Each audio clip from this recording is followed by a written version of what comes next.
No, I feel actually, you know, it's like I've changed a lot of things in my life, and you know, I've found the fire, you know, like a new fire that I didn't have before, and just I appreciate what I have more, and I'm more pumped up than ever. You seem to draw tremendous motivation from challenges and your ability to overcome them. Did you ever have any doubt in your ability to overcome this and get back to being the best in the world? I always have doubt. I'm always scared. But you know what?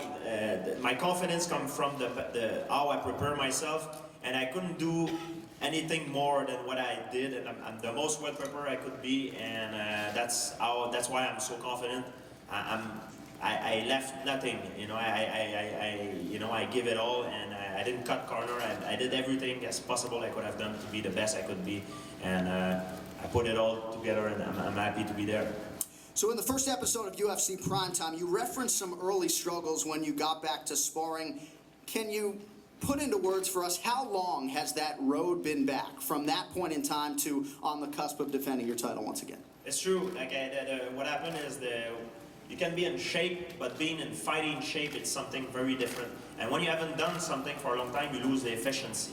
So I remember when I first got back to sparring, it was probably hard for me. I got tired very fast. I was too stiff.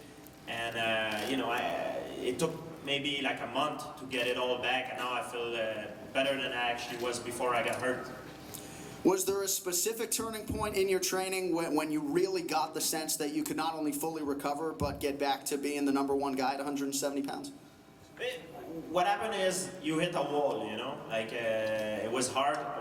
I'm a very proud person, and you know, I didn't look good in training first when I just get back, and I'm a proud person. You know, I used to be the best where I am, and you know, do well against everybody, and now I came back, and it didn't happen that way, you know. So I got very shocked, you know, and it's more like a pride thing, you know, and that's what made me push through that wall, and now I'm better than I was. No, but I've been changing a lot of things in my training, and when you think too much, you overanalyze stuff, and sometimes you miss opportunities. So I'm gonna be more opportunist, you know. And that's my goal in this fight: be more opportunist, you know.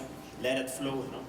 Condit never finished in the UFC. He's never been knocked out in 33 professional fights. How realistic is a knockout in this spot against a guy whose chin is held up through an impressive gauntlet thus far? It's a tough task, you know, but I work hard, and there's there's always a first time for everything, but Carlos is a very tough challenge, you know. But that's my job, you know, so that's why I train for him. Yeah, I believe I'm different, and I'm different than what I was. I'm a more improved version. But yes, because I changed my schedule, especially my last fight, it was my worst fight. I was kind of burned out, and mentally and physically, and now I don't feel that way now. I'm happy to be here. I have a smile on my face. You used to see me before a fight. I used to be, oh God, another, you know. I was tired, you know, and I want to get to the end right away. But now I try to appreciate every second of everything that I live now. Whoever, if I'm doing the weigh-in, the media, the fight, I want to appreciate and live every second of it, because I appreciate how important it is for me, and I won't be able to live to feel that forever. Yeah, I have something to prove to myself.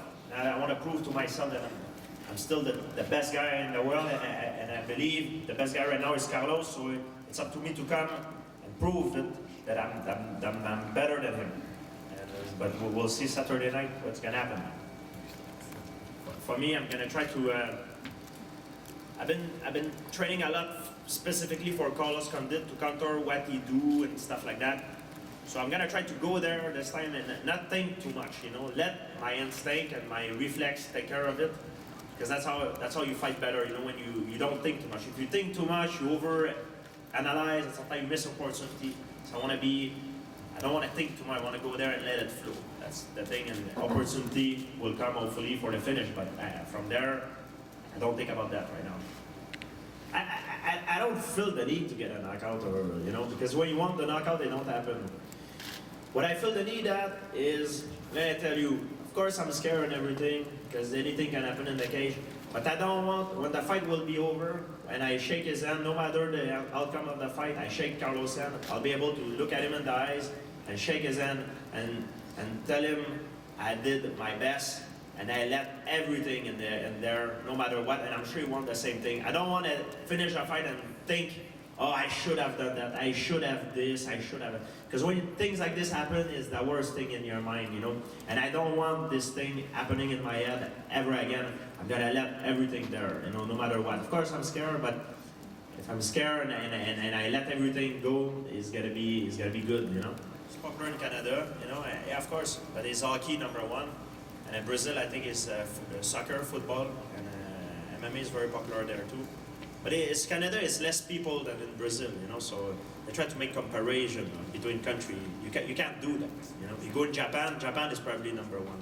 That's why I believe Asian culture it's really traditional martial art. So you don't think that injuries have maybe hurt the popularity at all? Yeah, it's hard to say. We have some other great fighter too here. Is Rory McDonald, Patrick Côté, Francis Carmon. We had, you know, Ivan Major. We have a lot of other good fighters. So I think maybe for the headlining the card, yeah, maybe a little bit. But now I'm back, so you know, I think the sport has been popular regardless if I'm there or not.